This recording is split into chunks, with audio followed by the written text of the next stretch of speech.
اللہ اللہ یا رسول اللہ خود بیدی۔ السلام علیکم ورحمۃ اللہ وبرکاتہ۔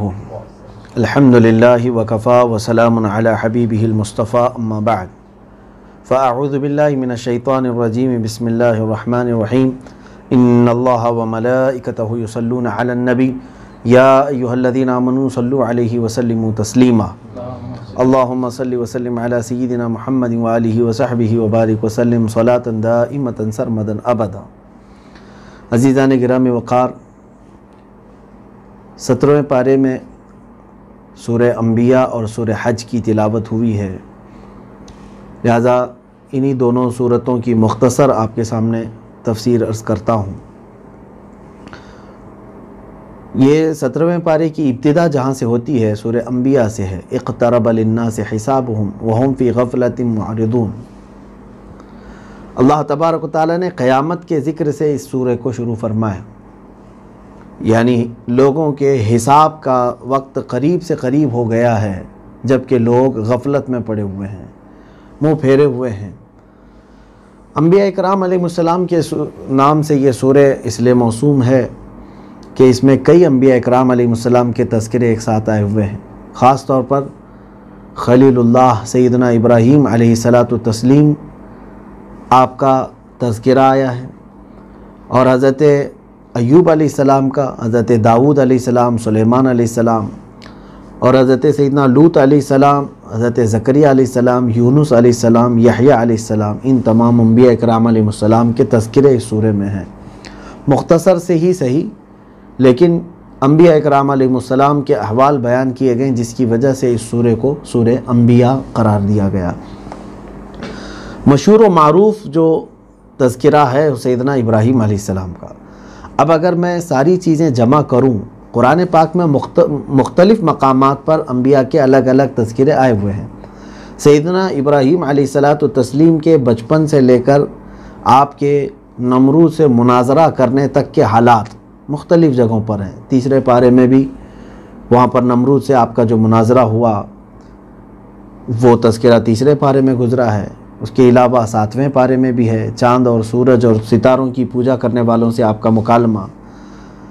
اسی طرح سے سورہ ابراہیم جو ہے اس میں بھی حضرت سیدنا ابراہیم علیہ السلام کا تذکرہ ہے، اور اس سورہ میں بھی ہم نے جو تلاوتیں کی ہیں، آج جو یہ سورہ انبیاء کی تلاوت ہے، اس میں خاص طور پر وہ تذکرہ ہے جو حضرت ابراہیم علیہ السلام کو آگ میں ڈالے جانے کی بات آئی۔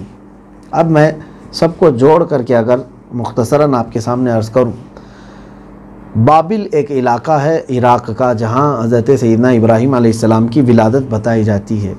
یہ دنیا کا سب سے پرانا شہر بھی ہے، جس کو بیبیلون کہا جاتا ہے آج بھی۔ تو یہ بابل عراق کا ایک شہر ہے، آج بھی آباد ہے۔ اس علاقے کے لوگ جب حضرت ابراہیم علیہ السلام کی ولادت ہوئی اور آپ جب پروان چڑھنے لگے، تو آپ نے دیکھا کہ لوگ الگ الگ خداؤں کی عبادتوں میں مصروف ہیں۔ کچھ لوگ چاند سورج کی پوجا اور کچھ لوگ ستاروں کی پوجا میں تھے، اور اکثر وہاں پر بت پرستی میں بھی تھے۔ اپنے ہاتھوں سے بڑے بڑے پتھر بنائے ہوئے تھے، سب کا ایک ایک نام رکھے ہوئے تھے، اور ان کی عبادت میں مصروف تھے۔ سیدنا ابراہیم علیہ السلام اپنے چچا کی تربیت میں تھے، جو کہ خود کافر تھا، آزر، جس کا نام بھی آیا ہے قرآن پاک میں۔ وہ خود بھی بت پرست تھا۔ حضرت ابراہیم علیہ السلام بچپن سے ہی، ظاہر سی بات ہے، انبیاء کرام علیہ السلام کو اللہ تعالیٰ نے ماں کے پیٹ سے لے کر قبر میں جانے تک ہر طرح کے عیب سے محفوظ رکھا ہے۔ اعلان نبوت سے پہلے بھی، اعلان نبوت کے بعد بھی، کبھی بھی نبیوں سے گناہ ممکن ہی نہیں ہے۔ انبیاء کرام علیہ السلام سے کوئی بھی گناہ، اور رہی بات شرک اور کفر، یہ تو ہو ہی نہیں سکتا۔ میں تو دوسرے عام اخلاقی گناہوں کی بات کر رہا ہوں، یہ بھی نبیوں کی زندگی میں کبھی نہ اعلان نبوت سے پہلے اور نہ اعلان نبوت کے بعد انبیاء کرام علیہ السلام سے کوئی خطا سرزد نہیں ہوئی۔ تو سیدنا ابراہیم علیہ السلام ویسے ماحول میں تھے جہاں پر پورا کفر و شرک پھیلا ہوا تھا، پھر بھی آپ نے اپنے چچا کو دعوت بھی دی اس وقت کہ ان خداؤں کو چھوڑ دو، ترک کر دو۔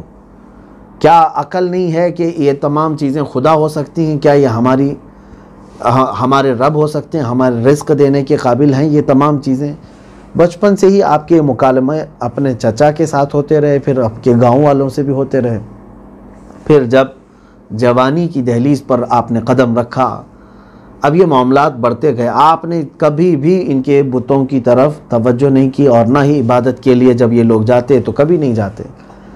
اس گاؤں والوں کا ایک رواج یہ تھا کہ سال میں ایک بار میلہ ہوتا تھا، اور میلے میں آبادی سے باہر یہ جنگلوں میں جاتے تھے، دن بھر کھیل کود، لہو و لعب، ناچ گانے سب کر کے شام کو واپس آتے اپنے عبادت خانوں میں، پوجا وغیرہ کر کے پھر اپنے گھروں کو جاتے تھے۔ ایک بار حضرت ابراہیم علیہ السلام نے اپنے گاؤں والوں سے یہی مکالمہ شروع فرمایا کہ تم جن خداؤں کی پرستش کر رہے ہو یہ تمہیں نہ نفع دے سکتے ہیں نہ نقصان دے سکتے ہیں، کچھ نہیں ہے، تمہارے اپنے ہاتھوں سے بنے ہوئے ہیں۔ تو ان لوگوں نے کہا اے ابراہیم کل آنا ہمارے میلے میں، تمہیں پتہ چلے گا کہ کتنا مزہ آتا ہے میلے میں، کتنا لطف آتا ہے۔ تو اس کا مطلب یہ سمجھ میں آتا ہے بہت سارے لوگ صرف مزہ لینے کے لیے دین سے جڑے ہوئے ہوتے ہیں، کچھ ادیان سے، کچھ دھرم سے صرف اس لیے جڑے ہوئے ہیں کہ اس میں مزہ آتا ہے۔ تو پھر ایسا آدمی یہ بے عقل ہے، اس نے اپنے عقل کا استعمال نہیں کیا۔ آج بھی جیسے کچھ تہوار آتے ہیں، کسی کے ہاں بہت دھوم وغیرہ ہوتی ہے اور ناچ گانے ہوتے ہیں، تو کچھ لوگوں کو ایسا لگتا ہے ان کے ہاں بہت لطف ہے، مزہ ہے۔ میرے عزیزو، جہاں تمہارے نفس کو مزہ آئے کیا وہ دین ہے؟ دین تمہیں عقل سے سمجھنے کی ضرورت ہے۔ آخر جہاں تمہیں اس طرح کی چیزیں نظر آ گئیں، کیا تم اس طرف منہ پھیر لو گے؟ حضرت ابراہیم علیہ السلام نے کہا میں نہ تمہارے میلے میں آؤں گا، نہ ہی میں لطف اٹھاؤں گا، نہ مجھے مزے لینے ہیں تمہارے جس چیز کو تم دین کہہ رہے ہو۔ ان لوگوں نے جو بات کرنی تھی کی اور چلے گئے۔ دوسرے دن سیدنا ابراہیم علیہ السلام نے دیکھا پورے گاؤں میں کوئی بھی نہیں ہے، سب میلے میں جا چکے ہیں، آپ تنہا تھے۔ آپ ان کے بڑے عبادت خانے میں گئے اور اپنے ہاتھ میں ایک کلاڑی لیا، اور یہ بھی جو ہے اتمام حجت ہے، یہ میں آپ کو بتا رہا ہوں کہ کیوں ایسا کیا۔ یہ عقلی دلیل لوگوں کو عقل کا استعمال کروانے کے لیے، نہ یہ کہ میں یہاں پر جو بات کہہ رہا ہوں اس کو غور سے سمجھیں۔ حضرت ابراہیم علیہ السلام نے چھوٹے بتوں کو گرانا شروع کیا، بت اوندھے منہ گر گئے، اور اس کے بعد سب ٹوٹ پھوٹ گئے، جو مٹی کے رہے ہوں گے بنے ہوئے سب ٹوٹ پھوٹ گئے۔ وہ کلاڑی جو آپ کے پاس تھی وہ بڑے بت کی گردن میں آپ نے لٹکا دیا، اس کو نہیں مارا، اس کو چھوڑ دیا اور واپس چلے آئے۔ شام کو جب یہ واپس آئے گاؤں والے اور اپنے خداؤں کی یہ درگت دیکھی تو بہت آگ پا ہو گئے، غصے میں آ گئے، سارے سب کے سب جمع ہوئے، میٹنگ ہوئی، پوچھا کہ کس نے کیا ہمارے خداؤں کے ساتھ۔ اب یہاں سے تذکرہ جو ہے قرآن پاک میں ہی ہے۔ قالوا سمعنا فتى يذكرهم يقال له ابراہیم، لوگوں نے کہا ہم نے ایک نوجوان کے بارے میں سنا ہے جس کا نام ابراہیم ہے۔ تو لوگوں نے کہا فأتوا به على اعین الناس لعلهم يشهدون، بلاؤ اس کو سب کے سامنے تاکہ دیکھا جائے کہ اسی نے کیا ہے کہ نہیں کیا۔ بلایا، حضرت ابراہیم علیہ السلام آئے۔ اس وقت گاؤں کے جتنے مکھیا تھے، بڑے تھے، سب جمع تھے، اور جو ان کا حاکم تھا وہ بھی تھا۔ پوچھا گیا قالوا اانت فعلت هذا بآلهتنا یا ابراہیم، اے ابراہیم ہمارے خداؤں کے ساتھ یہ حشر تو نے کیا ہے، ان کے ساتھ مار توڑ تو نے کیا ہے؟ ابراہیم علیہ السلام نے دیکھا سب چھوٹے چھوٹے گرے ہوئے ہیں، بڑا کھڑا ہے۔ آپ نے فرمایا قال بل فعلہ کبیرہم، نہیں ان کے بڑے نے ان کے ساتھ ایسا کیا ہے، ان کے بڑے نے ان کے ساتھ ایسا کیا ہے۔ حضرت ابراہیم علیہ السلام نے یہاں پر مراد کیا لیا؟ یہ دو معنی والی بات تھی۔ بڑا وہ لوگ کیا سمجھ رہے تھے؟ ابراہیم علیہ السلام کہہ رہے ہیں کہ بڑا جو کھڑا ہے اس نے ساروں کو مار دیا ہوگا کیونکہ کلاڑی بھی گردن میں لٹکی ہوئے۔ ابراہیم علیہ السلام نے کہا ان کے بڑے نے مارا ہوگا، جبکہ آپ کے دل میں یہ مراد تھی ان کا بڑا تو میں ہی ہوں، ان کا بڑا میں ہی ہوں۔ فَاسْأَلُوهُمْ إِنْ كَانُوا يَنْطِقُونَ، پھر اگر کوئی شبہ ہے کچھ ہے تو انہی سے کیوں نہیں پوچھ لیتے جو گرے ہوئے ہیں؟ اگر وہ بات کرتے ہیں تو ان سے ہی پوچھ لو کس نے ان کے ساتھ ایسا کیا ہے۔ اس کے بعد پھر وہ سب غصے میں آ گئے اور کہنے لگے کیا یہ کچھ بولتے تھوڑی نہ ہے، یہ ہم سے بات چیت نہیں کر سکتے، ہم کیسے ان سے پوچھیں گے؟ تب حضرت ابراہیم علیہ السلام نے کہا اُفٍّ لَكُمْ وَلِمَا تَعْبُدُونَ مِن دُونِ اللَّهِ أَفَلَا تَعْقِلُونَ، اف ہے تمہارے اوپر، تف ہے تمہارے اوپر، ایسی کی عبادت کرتے ہو اللہ کو چھوڑ کر کے جو تمہیں نہ نفع دے سکتا ہے نہ نقصان پہنچا سکتا ہے۔ عقل کہاں ہے تمہاری؟ استعمال کرو۔ اب یہاں پر آ کر کے بہت سارے لوگ یا تو ہدایت حاصل کر لیں یا تو پھر جل بھن کر کے اور اپنے نفرت کی آگ کو بھڑکا لیں گے۔ یہی چیزیں ہر بار ہوتی ہیں، آج تک ہوتی آ رہی ہیں۔ اب میں اگر اپنے حالات بھی بتاؤں، ہمارے علاقوں میں جیسے ہندو دھرم کے اعتبار سے بھی جتنے انہوں نے بتوں کو بنایا ہے، ان کا جو سناتن دھرم ہے اس میں بھی بتوں کے بنانے کی اجازت نہیں ہے۔ اگر یہ خود دیکھیں کہ ان کے ہاں کتنے بت بنائے گئے تھے، کون سی چیزیں تھیں جس چیز کو یہ آج کنٹینیو چلتے جا رہے ہیں۔ ان کے خود سوامیوں نے، پنڈتوں نے ان چیزوں کا اعلان بھی کیا ہے اور بتایا بھی ہے۔ میں گہرائی سے اب یہ تمام چیزیں بات نہیں کر رہا ہوں، لیکن یہ ہے کہ اپنے ہاتھوں سے بنا کر کے ابھی چند دنوں پہلے ہی میں نے ایک سوامی کی ایک کلپ دیکھی تھی، وہ شاید بہار یا پٹنہ کہیں کے رہنے والے ہیں۔ انہوں نے یہی کہا کہ اصل کو چھوڑ کر کے تم لوگ نقل کی طرف چل پڑے ہو، اصل یہ چیز نہیں ہے جن چیزوں کو تم پوجا کر رہے ہو۔ اب یہ بھی کیا کہتے ہیں کہ یہ اوتار ہیں، اوتار اگر ہے تو تم نے اپنے ہاتھوں سے بنا کر کے ان کے ساتھ جو عزت اور تعظیم کا معاملہ کیا ہے، کیا یہ لائق ہے اس چیز کے لیے؟ اب خود عقل کا استعمال کرنا چاہیے۔ بتوں کی پوجا پہلے سے بھی آئیڈیل ورشپرز، ان کو عقل کا استعمال کرنے کی ضرورت ہے کہ جس مٹی کو تم گوندتے ہو اسی کو پیروں سے کچلتے ہو، اور اس کے بعد پھر جب تمہارا وقت مقرر ختم ہو جاتا ہے تو اس کو لے جا کر کے پانی میں ڈبو دیتے ہو۔ اور کیا خدا کی ایسی درگت بنائی جا سکتی؟ اس کے ہی ماننے والے اس کو ہی ڈبا کر کے آتے ہوں۔ پھر تعظیم کہاں گئی تمہاری؟ محبت کہاں گئی؟ ادب کہاں گیا؟ خدا کے متعلق تو ادب ہوتا ہے ہر بندے کے اندر۔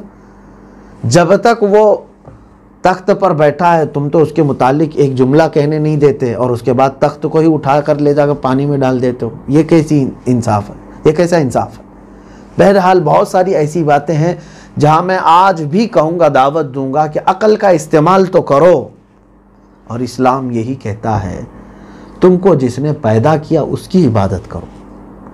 وہ اللہ رب العزت ہے، وہ قادر مطلق ہے، جس نے ماں کے پیٹ سے لے کر اب تک تمہاری نگرانی فرمائی، اب بھی وہ تمہیں رزق دے رہا ہے۔ کوئی تو ہے جو اس پوری کائنات کو چلا رہا ہے۔ کیا یہ پتھر چلا رہے ہیں؟ پوری کائنات کو یہ پتھر چلا رہے ہیں؟ اگر یہ چلا رہے ہیں تو پھر ان کے ٹوٹ جانے کے بعد کائنات کو رک جانا چاہیے، نہیں رکتی نا۔ تو کوئی تو ہے یہ پوری کائنات کے نظام کو چلا رہا ہے۔ ابراہیم علیہ السلام نے یہی مکالمہ ان کے ساتھ کیا تھا، بت پرستوں کے ساتھ یہی کیا، لیکن ان ظالموں نے کیا کیا؟ قالوا حرقوہ، سب نے کہا نہیں اب اس کو جلا دو، اس کو زندہ رہنے کا حق ہی نہیں ہے۔ ابراہیم علیہ السلام کے متعلق انہوں نے کیا کہا؟ جلا دو۔ فیصلہ آ گیا، اس وقت جو نمرود تھا وہاں کا، اس نے کہا لکڑیاں جلائی جائیں، آگ جمع کر، یہ لکڑیاں جلا کر کے آگ لگائی جائے۔ 1 مہینے تک وہ لوگ لکڑیاں جمع کرتے رہے، اور جتنے جنگل میں جہاں جہاں جاتے تھے سارے مرد عورتیں سب اس میں شامل تھے، صرف ایک بندے کو جلانے کے لیے لکڑیاں لگائی گئیں، اور پھر اس میں آگ لگائی گئی، اور آگ بھی اتنی کہ کافی دور تک اس کی تپش آ رہی تھی، آس پاس کوئی قریب نہیں جاتا تھا۔ کس کو جلانے کے لیے؟ کس کو جھونکنے کے لیے؟ ابراہیم علیہ السلام کو۔ 1 مہینے کے بعد اب آگ میں ڈالنے کی بات آئی تو سامنے جا کر کے ڈالے کون؟ اتنی تیز اس کی تپش آ رہی تھی کہ آگ جو ہے اتنی بلند ہو گئی تھی کہ اس کے شعلے آسمان تک دکھ رہے تھے۔ اب پہلی مرتبہ دنیا میں منجنیق بنی۔ منجنیق کیا ہے؟ توپ جیسا ہوتی ہے، اس میں گولا رکھ کر کے جیسے اڑا دیا جاتا ہے توپ۔ تو سب سے پہلے منجنیق حضرت ابراہیم علیہ السلام کو آگ میں ڈالنے کے لیے بنائی گئی۔ ایک ایسی مشین بنائی انہوں نے کہ اس میں رکھ کر کے اچھالا جائے تو یہ اچھل کر کے آگ میں جا کر گر جائے، جیسے آج پتھر داغے جاتے ہیں بڑے بڑے۔ حضرت ابراہیم علیہ السلام کو اس منجنیق میں رکھا گیا، اور جب اچھالنے کی بات آئی سیدنا جبرائیل علیہ السلام فوراً آسمانوں سے آئے اور کہا الک حاجت یا خلیل اللہ، اے اللہ کے خلیل کوئی آپ کو حاجت ہو تو بیان فرمائے۔ حضرت ابراہیم علیہ السلام کا توکل اور یقین دیکھیں، اس وقت بھی آپ نے فرمایا اے جبرائیل حاجت تو ہے مگر تم سے نہیں، مجھے میرے اللہ سے ہے۔ حضرت ابراہیم علیہ السلام نے فرمایا کہ میرا زندہ رہنا اور میرا آگ میں ڈالا جانا اللہ تعالیٰ سے یہ مخفی نہیں ہے، وہ خوب دیکھ رہا ہے۔ ابراہیم علیہ السلام کو انہوں نے منجنیق سے اچھالا اور آگ میں پھینک دیا۔ جیسے ہی آپ آگ میں اندر آئے، اللہ تعالیٰ کا یہ حکم آیا جس آیت کو ہم نے تلاوت کیا، قلنا یا نار کونی بردا وسلاما علی ابراہیم، ہم نے فرما دیا اے آگ ابراہیم پر ٹھنڈی ہو جا اور سلامتی والی بن جا۔ اور آگ کو جیسی حکم ہوا، روایت میں یہ ہے کہ وہاں جلتی ہوئی جو آگ کو حکم آیا تھا وہ آگ ٹھنڈی ہو گئی، روشنی تو تھی لیکن اس کی تپش ہی نہیں تھی۔ آگ جو ہے جل تو رہی تھی، اس کی روشنی بھی ہے بھڑکتی ہوئی، لیکن گرمی اس کے اندر کچھ بھی نہیں۔ ابراہیم علیہ السلام کو ٹھنڈی ہوائیں لگ رہی تھی اندر، جیسے کہ ایک باغیچے میں آپ تشریف فرماؤ۔ آپ کو جن رسیوں سے باندھا گیا تھا، آپ کی بندش کے علاوہ باقی آپ کا جسم کا ایک رواں بھی اس آگ سے نہیں جلا تھا، ایک بال بھی نہیں جلا۔ جبکہ آج موم بتی کے قریب بھی اگر انگلی کر دو آپ کی انگلی کے اوپر کے بال جل جائیں گے۔ اللہ کا حکم ہوا۔ اب روایت میں یہ ہے کہ اس وقت دنیا میں جہاں جہاں آگ جل رہی تھی سب ٹھنڈی ہو چکی تھی۔ اس کا مطلب یہ ہے کہ ہر چیز دنیا میں جو اس کی فطرت ہے، مثال کے طور پر آگ کی فطرت کیا ہے؟ جلانا۔ چاقو کی فطرت کیا ہے؟ کاٹنا۔ یہ سب چیزیں ہیں نا، چاقو کی فطرت ہے کاٹنا، آگ کی فطرت ہے جلانا، برف کی فطرت ہے ٹھنڈا کر دینا، پگھلا دینا۔ اب یہ فطرتیں ان کی خود کی ہیں، لیکن اس سے پتہ چلتا ہے جب تک اللہ کا حکم نہیں آتا یہ چیزیں بھی اپنا اثر نہیں کرتی۔ آگ جلانے والی ہے لیکن اللہ کا حکم آیا تو ابراہیم علیہ السلام کو اس نے نہیں جلایا۔ چھری چاقو کاٹنے کا اثر رکھتی ہے، لیکن ابراہیم علیہ السلام نے اپنے بیٹے کی گردن پر چھری چلائی تھی کہ نہیں چلائی؟ کیا چل گئی وہ؟ یعنی فطرت ختم ہو سکتی ہے، بدل جاتی ہے جب اللہ کا حکم آ جائے۔ اللہ کا حکم آ جائے تو تیز کاٹنے والی چاقو بھی کسی پر نہیں چلے گی، تیز جلانے والی آگ بھی کسی کو نہیں جلا سکے گی۔ آج بھی ہو جو ابراہیم سا ایمان پیدا، آگ کر سکتی ہے انداز گلستان پیدا۔ ابراہیم علیہ السلام کے ایمان کا وہ امتحان تھا۔ اب یہ آگ جو ہے کافی دن تک جلتی رہی، اس وقت تک ابراہیم علیہ السلام آگ کے اندر ہی تھے۔ جب آگ کے شعلے سرد پڑے پھر وہ راکھ میں بدلنے لگے، جب ختم ہو گئی لوگوں نے تو یہ تصور کر لیا تھا کہ وہ جل کر راکھ ہو گئے، نہ جانے ان کا کوئی نشان بھی باقی ملے یا نہ ملے۔ لیکن سیدنا ابراہیم علیہ السلام اپنے کپڑے جھاڑتے ہوئے آگ سے ویسی سلامت باہر آئے۔ اب یہ معجزہ تھا، اس کو دیکھ کر کے کئی لوگ ایمان بھی لائے۔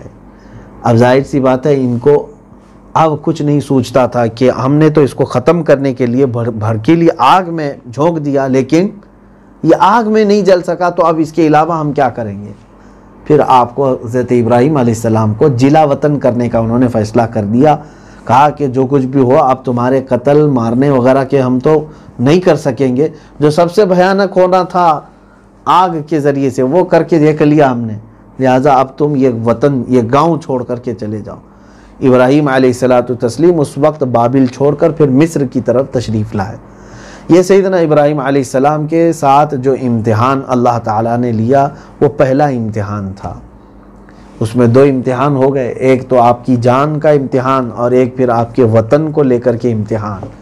پھر جب آپ کی عمر بلند ہوئی تب آپ کی اولاد کی قربانی کا امتحان بھی ہوا، آپ کے مال سے بھی امتحان ہوا۔ تقریباً انسان انہی چار چیزوں سے محبت کرتا ہے، مال سے، اولاد سے، وطن سے، اپنی جان سے۔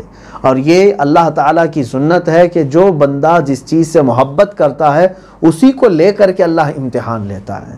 اور ابراہیم علیہ السلام ہر امتحان میں ثابت قدم رہے، کامیاب بھی رہے۔ یہ سیدنا ابراہیم علیہ السلام کو آگ میں ڈالا ان لوگوں نے، اس کے بعد کے جو حالات ہیں اس گاؤں والوں کے ساتھ جو ہوا، ایک ہی سال کے بعد اللہ تبارک و تعالیٰ نے ان کو اتنی خطرناک بیماریوں میں مبتلا فرمایا کہ ان کے گوشت سب نکل جاتے تھے، صرف ہڈیاں باقی رہ جاتی تھی، جیسے کہ کسی مردے کا ڈھانچہ ہو، چلتے پھرتے ان کے گوشت جھڑنے لگتے تھے، اور پورا گاؤں اسی بلا میں مبتلا ہو کر ہلاک ہو گیا، ختم ہو گئے۔ اب دیکھیں یہاں پر کچھ چیزیں جو ملتی ہیں ہم کو، حضرت ابراہیم علیہ السلام کو آگ میں ڈالنے کے بعد جن جن لوگوں نے مدد کیا آگ جلانے کے لیے، ان کے ساتھ برا یعنی معاملہ ہوا اور پھر عذاب میں وہ گرفتار بھی ہوئے۔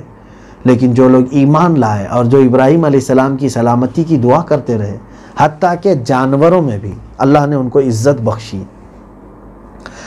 ایک روایت میں یہ ملتا ہے کہ اس وقت گرگٹ جو ہے یہ آگ کو پھونک رہا تھا، پھونک مار رہا تھا کہ آگ اور بڑھ کے نبی اللہ ابراہیم علیہ السلام کو جلانے کے لیے۔ اور روایت میں ساتھ میں یہ بھی ہے کہ ہنس ایک پرندہ ہے، اس کے متعلق ہے، اور بعض میں ہے کہ مینڈک، انہوں نے اپنے منہ سے پانی کے قطرے گرانے شروع کیے آگ کے قریب، جبکہ آگ تک تو یہ نہ پہنچ سکتے تھے کچھ نہیں، کس لیے کہ ایک ایک قطرہ اس میں جائے تو آگ بجھ جائے، آگ بجھ جائے۔ اب حدیث میں ہے، رسول کریم صلی اللہ علیہ وسلم کے فرامین کا مفہوم ہے کہ گرگٹ کو جہاں دیکھو تو اسے مار دو، ثواب ہے، اور ایک ہی بار میں مارنا اور ثواب ہے۔ گرگٹ کو مار دینا چاہیے کیونکہ وہ گستاخ رسول ہے۔ رسول کریم صلی اللہ علیہ وسلم کے فرامین سے یہ ملتا ہے کہ وہ نبی اللہ خلیل اللہ ابراہیم علیہ السلام کو آگ میں ڈالے جانے کے بعد اور آگ بھڑکانے کی خواہش کرتا رہا، اور پھر ساتھ میں ہی بزرگوں نے یہ فرمایا نہ مینڈک کو مارو نہ ہنس کو مارو، جو بھی اس میں، کیوں؟ یہ ایک نبی کی آگ کو بجھانے کے لیے اپنی جتنی ہو سکی وہ کوشش کرتے رہے۔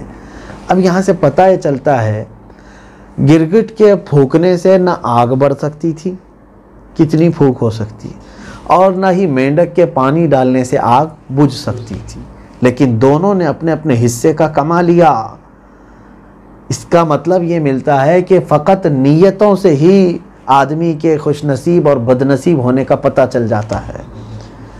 تم نے اگرچہ وہ کام نہیں کیا لیکن تمہاری نیت تھی، اسی لیے میرے آقا صلی اللہ علیہ وسلم نے فرمایا قاتل اور مقتول دونوں جہنم میں جائیں گے، قاتل اور مقتول دونوں جہنم میں، یعنی دونوں کی لڑائی ہو رہی تھی ایک دوسرے کی، اور ایک نے قتل کر دیا دوسرا قتل ہو گیا۔ قاتل قتل کرنے والے کو کہتے ہیں، اور مقتول جو قتل ہو چکا، اور میرے آقا صلی اللہ علیہ وسلم نے فرمایا دونوں جہنم میں جائیں گے۔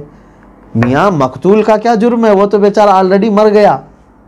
قاتل سمجھ میں آتا ہے کہ اس نے تلوار اٹھائی اور مارا، یہ مرڈر کیا ہوا ہے آدمی، یہ کلر ہے، اس کے متعلق تو آیا، لیکن مقتول کے متعلق کیا ہے؟ جانتے ہیں آپ میرے آقا صلی اللہ علیہ وسلم کے فرامین کی حکمت کیا ہے؟ فرمایا اس لیے کہ اگر وہ زندہ ہوتا تو وہ بھی تو مارنے کی کوشش کر رہا تھا، یا اور بات ہے کہ بدقسمتی سے مر گیا لیکن اس نے بھی تو تلوار اٹھائی تھی۔ ہاں ایک وہ ہے جو ظلمن قتل ہو گیا ہے، یعنی وہ کسی کو قتل کرنے کا ارادہ نہیں کیا تھا، ظلمن مارا گیا ہے، تو اس کے متعلق یہ نہیں ہے کہ وہ دوزخ میں جائے۔ ان لوگوں کے بارے میں کہ دونوں آپس میں گتھم گتھا ہو گئے، یہ اس کو مارنا چاہ رہا تھا، وہ اس کو مارنا چاہ رہا تھا، لیکن ایک اس میں مر گیا، تو ان کے متعلق آ گیا وہ دونوں جہنم میں ہے۔ کیوں؟ اس نے بھی قتل کی ہی نیت کی تھی۔ اسی طرح میرے عزیزو آدمی کے بدبخت اور خوشبخت ہونے کے لیے اس کی نیتیں ہی کافی ہو جاتی ہیں۔ گرگٹ ہمیشہ کے لیے مردود ہو گیا اور وہ گستاخ رسول اور گستاخ نبیوں میں شامل ہوا، مینڈک ہو یا ہنس ہو، ان کے متعلق رحم کا معاملہ کرنے کا حکم آیا۔ اسی طرح سے بزرگوں نے یہ بھی فرمایا ہے کبوتر کے ساتھ اچھا معاملہ کریں، مکڑی کے جال اگرچہ ہم نکالیں لیکن مکڑی کو مارنے سے منع کیا گیا ہے، مکڑی کو نہ مارو، کیونکہ جب غار ثور میں میرے آقا صلی اللہ علیہ وسلم تشریف فرما تھے تو مکڑی نے جال بن کر کے میرے آقا کا دفاع کیا تھا، ڈیفنس کیا تھا۔ اگرچہ اس جال سے کون سا ڈیفنس ہو سکتا ہے؟ ہم لوہے کے کپڑے پہن کر کے نہیں بچ پائیں گے چاہیں تو، لیکن اس مکڑی نے اپنے ہلکے سے جال لگائے یعنی دفاع کے لیے، ڈیفنس کے لیے، اگرچہ وہ سب سے ہلکا گھر ہے لیکن اللہ رب العزت کی بارگاہ میں نیت دیکھی جاتی ہے۔ کبوتری نے وہاں انڈے دے دیے تھے، اگرچہ ان انڈوں سے اور اس مکڑی کے جال سے کسی دوسرے انسان کی چاہیں تو ہم حفاظت نہیں کر سکیں گے، لیکن ان لوگوں نے کافروں کے عزم کو اور ان کے حوصلے کو مات دے دیا۔ ان دو جانوروں نے کفار مکہ ڈھونڈتے ہوئے میرے آقا صلی اللہ علیہ وسلم کے قدموں کے نشان دیکھتے ہوئے غار تک پہنچ تو چکے تھے، لیکن غار میں کیوں نہیں داخل ہوئے؟ مکڑی کا جالا دیکھ کر، کہ اب یہاں مکڑی نے جالے لگائے ہیں تو شاید برسوں سے کوئی آیا نہیں ہوگا۔ تو آپ اندازہ کریں کبھی کبھار ہمارے مختصر سے کام ہمیں یا تو بہت خوشبخت بناتے ہیں یا تو بہت بدبخت بناتے ہیں۔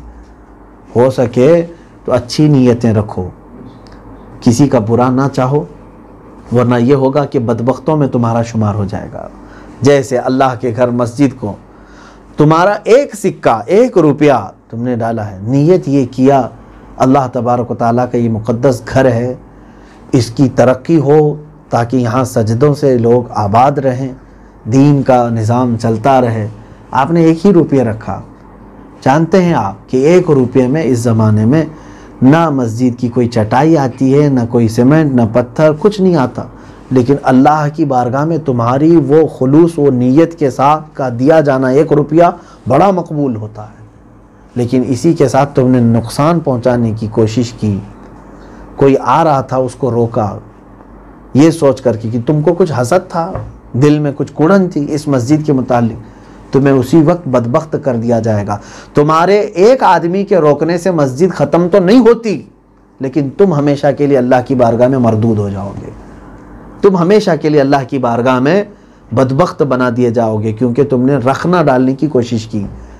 آج اس پورے واقعے سے اور بھی دیگر انبیاء اکرام علیہ السلام کے تذکرے موجود ہیں، حضرت داؤد و سلیمان علیہ السلام کا، حضرت لوط علیہ السلام کا، حضرت زکریا اور یحییٰ علیہ السلام کا، حضرت یونس علیہ السلام کا، حضرت ایوب علیہ السلام کی، یہ تمام تذکرے ہیں، پھر انشاءاللہ العزیز دیگر تفاسیر میں عرض کیے جائیں گے۔ مگر ابراہیم علیہ السلام کے ان واقعات سے میں صرف اتنا سبق لے کر کے آپ کو نصیحت کرنا چاہوں گا کہ ہو سکے تو اچھے کاموں میں سپورٹ کرنے کی کوشش کرو، تاکہ اللہ تعالیٰ کی ہمیشہ کی رحمت تم پر آ جائے، اور نہیں ہو سکتا تو خاموش رہو، یہ نہیں کہ نقصان پہنچانے کی کوشش کرو۔ تمہارے دین کو نقصان پہنچانے کی خواہش سے دین کبھی ختم نہیں ہوگا۔ بڑے بڑے ظالم آئے، دین کو انہوں نے تباہ کرنے کی ہر ممکن کوشش کی، پورا شہر خون سے انہوں نے نہلا دیا مسلمانوں کے، پھر بھی دین ختم نہیں ہوا۔ تم سے بھی نہیں ہو سکے گا، آج جو لوگ اس طرح کے کوششیں کر رہے ہیں، تم سے بھی نہیں ہو سکے گا ختم۔ چنگیز، ہلاکو، بڑے بڑے ظالموں سے نہیں ہو سکا تو تم سے کیا ہوگا؟ لیکن یہ ہے کہ تم ہمیشہ کی اپنی بدبختی یہاں پر نقش کر کے چلے جاؤ گے، اللہ کی بارگاہ میں ہمیشہ بدبخت شمار کیے جاؤ گے۔ اللہ کریم ہم سب کو نیکیوں میں تعاون کرنے کی توفیق عطا فرمائے، اور دین میں رخ نہ ڈالنے، فساد اور فتنہ کرنے سے ہم سب کی مولا حفاظت فرمائے۔ اور اس سورہ میں حضرت سیدنا داؤد علیہ السلام اور حضرت سلیمان علیہ السلام کے متعلق ایک مختصر سا ایک واقعہ یہ آیا ہے کہ داؤد علیہ السلام اس وقت سلطان تھے، بادشاہ تھے، اور تمام لوگوں کے سردار تھے۔ اس وقت آپ کی بارگاہ میں دو لوگوں کا مقدمہ آیا، ایک بکریوں والا تھا اور ایک کھیتی والا تھا۔ دونوں یہ معاملہ لے کر کے آئے کہ بکریوں والے نے بکریوں کو چھوڑا تو وہ کھیتی پوری چر گئی، کھیتی چر گئی، اور کھیتی والا جو ہے وہ حضرت داؤد علیہ السلام کے پاس آیا اور کہا کہ میں میرا حق چاہتا ہوں کہ اس کی بکریاں میرا کھیت چر گئی۔ کھیتی والے نے کہا میں تھا ہی نہیں بکریوں کے پاس، مجھے پتہ ہی نہیں ہے میری بکریاں کب گئی اور کب کھیت چر گئی، میں کیا اس کو دوں؟ حضرت داؤد علیہ السلام نے حکم دیا کہ بکریاں کھیتی والے کو دے دی جائیں، تاکہ کھیت کا جو نقصان ہوا ہے وہ بھرپائی ہو جائے۔ تو اب یہاں بکری والا کیا کرے گا؟ اس کی تو پوری بکریاں چلی گئیں۔ حضرت داؤد علیہ السلام نے یہ فیصلہ تو کر دیا۔ فَفَهَّمْنَاهَا سلیمان، اللہ تعالیٰ فرماتا ہے ہم نے سلیمان علیہ السلام کو علم اور فہم زیادہ عطا کیا تھا۔ اس وقت حضرت سلیمان علیہ السلام محفل میں تھے، سلیمان علیہ السلام کون ہیں؟ داؤد علیہ السلام کے بیٹے ہیں۔ آپ کی عمر شریف 11 سال کی تھی اس وقت صرف۔ حضرت سلیمان علیہ السلام نے کہا اس میں ایک اور راستہ نکل سکتا ہے، فیصلہ ایسا ہو کہ دونوں کا بھلا ہو سکتا ہے، دونوں کا بھلا ہو سکتا ہے۔ حضرت داؤد علیہ السلام نے فرمایا سلیمان بتاؤ وہ کون سی تجویز ہے تمہارے پاس، تم پیش کرو۔ حضرت سلیمان علیہ السلام نے کہا بکریاں تو کھیت چر گئی، جبکہ بکریوں کا مالک ان کے ساتھ نہیں تھا۔ بکریوں کا کیا ہوا قصور جھیل کون رہا ہے؟ بکریوں کا مالک، وہ جھیل رہا ہے۔ اب کھیتی والا جو ہے وہ تو فائدے میں ہی ہے، اس کی کھیتی تو چلی گئی لیکن بکریاں تو مل گئیں، قیمت میں برابر ہو سکتی ہیں یا زیادہ بھی ہو سکتی ہیں۔ سلیمان علیہ السلام نے کہا کہ ایسا کیا جائے کہ بکریاں کھیتی والے کو دیے جائیں کہ اور کھیتی جو ہے بکری والے کو دیے جائیں۔ بکری والا جو ہے کھیت کو جوتے، محنت کرے اور فصل اگائے، اتنی فصل اگائے جتنی کہ بکریوں کے چرنے سے پہلے تھی۔ بکریاں چرنے کے ٹائم پر جتنی اس کی فصل تھی اتنا تیار ہونے تک کون اس کھیت میں کام کرے گا؟ بکریوں والا۔ اور کھیتی والے کو کہا سلیمان علیہ السلام نے جب تک تو بکریاں رکھ، ان کا دودھ استعمال کر، ان کا فائدہ اٹھا، اور جب کھیتی بڑی ہو جائے تو کھیتی والے کو کھیتی دی جائے اور بکریوں والے کو بکریاں دے دی۔ یہ فیصلہ پسند بھی کیا گیا اور دونوں کا فائدہ بھی تو ہے، یعنی دونوں نقصان میں نہیں ہے، کھیتی والے کا بھی اور بکریوں والے کا بھی۔ یہ اجتہادی معاملات تھے، اجتہادی معاملات تھے اور ان کی شریعت کے معاملات ہیں۔ ہماری شریعت کے مسائل الگ بھی ہو سکتے ہیں۔ حضرت داؤد علیہ السلام کی شریعت میں پھر یہ فیصلہ ہوا، اس واقعے کا بھی تذکرہ یہاں پر موجود ہے۔ بہرحال اب جس کے جانور ہیں اس کے متعلق تو حکم یہ ہے کہ وہ اپنے جانور کو کنٹرول میں رکھے، جانور کے ساتھ وہ رہے تاکہ وہ کسی دوسرے کو نقصان نہ پہنچائے۔ پھر حضرت ایوب علیہ السلام کا یہاں پر تذکرہ ہے کہ جب آپ کو اللہ تبارک و تعالیٰ نے بیماری عطا فرمائی اور آپ کو آزمائش میں رکھا تو آپ نے یہ فرمایا، عرض کیا تھا وَأَيُّوبَ إِذْ نَادَىٰ رَبَّهُ أَنِّي مَسَّنِيَ الضُّرُّ وَأَنْتَ أَرْحَمُ الرَّاحِمِينَ، اور ایوب نے جب یہ پکارا اے اللہ مجھے تکلیف تو پہنچی ہے لیکن تو سب سے زیادہ رحم کرنے والا ہے، ارحم الراحمین ہے۔ رب تعالیٰ فرماتا فَاسْتَجَبْنَا لَهُ فَكَشَفْنَا مَا بِهِ مِن ضُرٍّ، ہم نے ایوب کی وہ بات کو قبول کر لیا اور جو کچھ بھی اسے ضرر پہنچا تھا، تکلیف پہنچی تھی، ہم نے وہ سب کو دور کر دیا۔ اس آیت کے متعلق مفسرین نے فرمایا جس نے بھی اللہ رب العزت کی بارگاہ میں یہ کہا ربی انی مسنی الضر وانت ارحم الراحمین، اے اللہ مجھے مصیبت تو پہنچی ہے، تو ارحم الراحمین ہے، تو اس کا وعدہ ہے کہ جیسے اس نے ایوب علیہ السلام کی اسی بات پر فوراً ان کی تکلیف کو دور فرمایا، انشاءاللہ العزیز ہماری بھی تکلیفوں کو مولا فوراً دور کرے گا۔ اس آیت کو یاد رکھیں، ربی انی مسنی الضر وانت ارحم الراحمین۔ اور اسی صفحے میں حضرت یونس علیہ السلام کا بھی ذکر ہے، جب آپ مچھلی کے پیٹ میں چلے گئے، واقعہ میں نے غالباً سورہ یونس میں عرض کیا ہو کہ حضرت یونس علیہ السلام کی قوم نافرمان ہو گئی تھی، آپ ان کو تبلیغ کرتے رہے لیکن وہ باز نہیں آئے۔ آپ نے فرمایا اللہ کا عذاب آ جائے گا، تم ڈرو۔ تو انہوں نے کہا کون سا عذاب، کب آئے گا، کیسا آئے گا؟ تو نبیوں کے ساتھ جب اس طرح کے معاملات ہوئے، حضرت یونس علیہ السلام نے ان سے کہا کہ عنقریب اللہ کا عذاب آئے گا، میں تمہارے سے دور ہوتا ہوں۔ ابھی اللہ کا حکم آیا نہیں تھا یونس علیہ السلام کو کیا کرنا ہے۔ ایک بات یاد رکھیں، انبیاء کرام علیہ السلام اپنی مرضی سے کچھ نہیں کرتے، جو کچھ اللہ انہیں حکم دیتا ہے وہی کرتے ہیں۔ اللہ کا ابھی حکم نہیں آیا تھا، یونس علیہ السلام اپنی بستی کو چھوڑ کر، نینوا کے رہنے والے تھے، یہ بھی عراق میں ہے، وہاں سے نکل پڑے اپنی قوم سے ناراض ہو کر اور سمندر کے سفر میں چل پڑے۔ اب اللہ تبارک و تعالیٰ کی طرف سے یہ حکمت تھی، اس کشتی میں جتنے لوگ سوار تھے، بیچ سمندر میں جانے کے بعد کشتی جو ہے وزنی ہو گئی، ڈوبنے کے قریب آئی۔ لوگوں نے کہا کہ ایک آدمی اس میں زیادہ ہو گیا ہے، کسی کو سمندر میں ڈالنا پڑے گا۔ اس رواج کے مطابق وہاں پر لوگوں نے قرعہ اندازی کی کہ کس کو ڈالیں گے، کون سمندر سے کودے گا۔ قرعہ میں حضرت یونس علیہ السلام کا نام آیا، انہوں نے سب یہ محسوس کیا کہ ہم میں سے سب سے شریف آدمی ہے، یہ سب سے بہترین آدمی ہے، پھر قرعہ ڈالے، پھر آپ کا نام آیا، تیسری بار قرعہ ڈالے، پھر آپ کا نام آیا۔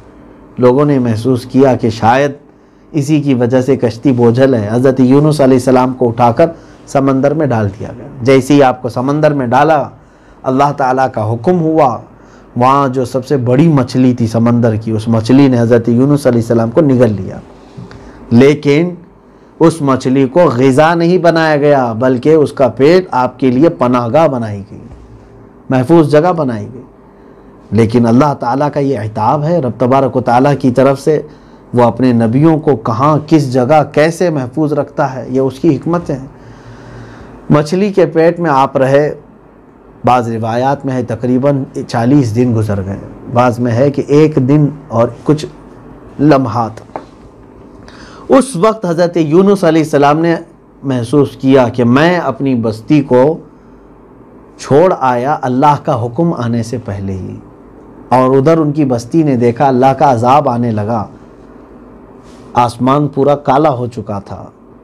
تو بڑے لوگوں نے قوم کے سب کو ڈرایا اور کہا کہ وہ نبی تھے یونس، انہوں نے جو کہا تھا وہ بالکل حق تھا، اے لوگو اب تمہاری تباہی ہے، بربادی ہے، اب تم دیکھو کیا کرو گے۔ سب ایک جگہ میدان میں جمع ہو گئے اور سبوں نے پکار کر کے کہا اے اللہ ہم تجھ پر ایمان لاتے ہیں، یونس علیہ السلام اگر ہمارے ہاں سامنے ہوتے تو آج ہم ان کی نبوت کو تسلیم کرتے، ان کی شریعت پر عمل کرتے، توبہ کرتے ہیں، لیکن تیرے نبی نے ہم کو چھوڑ دیا۔ ان کے پاس تو عذر تھا نا، ان کے پاس عذر تھا، نبی ہی جا چکے تھے، تو اللہ تعالیٰ نے ان کے ایمان کو بھی قبول کیا، کیونکہ 11ویں پارے میں یہ سورہ یونس میں اس کا تذکرہ ہے، لما آمنوا کشفنا عنہم العذاب۔ اللہ فرماتا ہے جب وہ ایمان لائے تو ہم نے ان کا عذاب دور کر دیا، آیا ہوا عذاب بھی ٹل گیا، کیوں؟ ایمان لے آئے تھے۔ اب ادھر حضرت یونس علیہ السلام مچھلی کے پیٹ میں جو چلے گئے، یہ بھی اللہ تعالیٰ کی حکمت تھی، یعنی انبیاء اکرام علیہ السلام کو اللہ تبارک و تعالیٰ نے یہ تربیت دی کہ آپ کو قوم کے لیے بھیجا گیا ہے، اور قوم کو آپ اس طرح چھوڑ کر اللہ کا حکم آنے سے پہلے نہیں جا سکتے۔ تو حضرت یونس علیہ السلام رونے لگے کہ اے اللہ، اے رب ذوالجلال، تیرا یہ عتاب ہے، تیری آزمائش میں گرفتار ہو چکا ہوں۔ فظن اللہ نقدر علیہ، وہاں سے اللہ تعالیٰ فرماتا فنادا فی الظلمات اللہ الہ الا انت سبحانک انی کنت من الظالمین۔ ان اندھیریوں میں، مچھلی کے پیٹ میں جو اندھیرا تھا، وہاں سے آپ نے پکارا کوئی معبود نہیں سوائے اللہ کے، تجھی کو پاکی ہو مولا، تجھی کو پاکی ہو، انی کنت من الظالمین۔ آپ نے کہا یہ بندہ عاجزی کے وقت ان الفاظ کو اپنی زبان پر لاتا ہے۔ اللہ تبارک و تعالیٰ نے آپ کی اس ادا کو بھی پسند فرمایا، یعنی لا الہ الا انت سبحانک انی کنت من الظالمین جیسی انہوں نے کہا، فوراً آیت اس کے فوراً بعد ہے، اللہ فرماتا ہے فاستجبنا لہ ونجیناہ من الغم، ہم نے فوراً یونس کی دعا کو قبول کر لی اور ان کو غم سے ہم نے آزاد کر دیا۔ وَكَذَلِكَ نُنْجِي الْمُؤْمِنِينَ، اللہ تعالیٰ یہ بھی فرماتا ہے اور اسی طرح ہم مومنوں کو بھی نجات دیں گے۔ تو پتہ یہ چلا کہ جس نے لا الہ الا انت سبحانک انی کنت من الظالمین کہا، مولا اس کو غموں سے آزاد کر دے۔ آیت کریمہ اگر آج مشہور ہے کسی، ویسے تو قرآن کی ہر آیت آیت کریمہ ہے، لیکن جب بھی کہا جاتا ہے آیت کریمہ تو کس کو کہتے ہیں؟ لا الہ الا انت سبحانک انی کنت من الظالمین۔ یہ بہت مجرب ہے، مؤثر وظیفہ ہے۔ جب کبھی مشکلات ہوں اپنے گھر میں سارے لوگ بیٹھ کر کے اس کو پڑھیں اور پھر دیکھیں اللہ تبارک و تعالیٰ کیسے آپ کو غموں سے آزاد کرتا ہے۔ میں کہہ رہا ہوں اس لیے نہیں، ہو سکتا ہے میری بات غلط نکلے، لیکن رب فرما رہا ہے تو اللہ کا وعدہ جھوٹا نہیں ہو سکتا۔ تو انبیاء اکرام علیہ السلام کے اور بھی دیگر معاملات ہیں، اللہ تبارک و تعالیٰ ان کے تمام واقعات سے ہمیں عبرت عطا فرمائے، درس عطا فرمائے، قرآن کی ہر آیت پہ ہمیں عمل کی توفیق نصیب فرمائے۔ وصلی اللہ تعالی علی خیر خلقی محمد وآلہ واصحابہ اجمعین، وآخر دعوانا ان الحمد للہ رب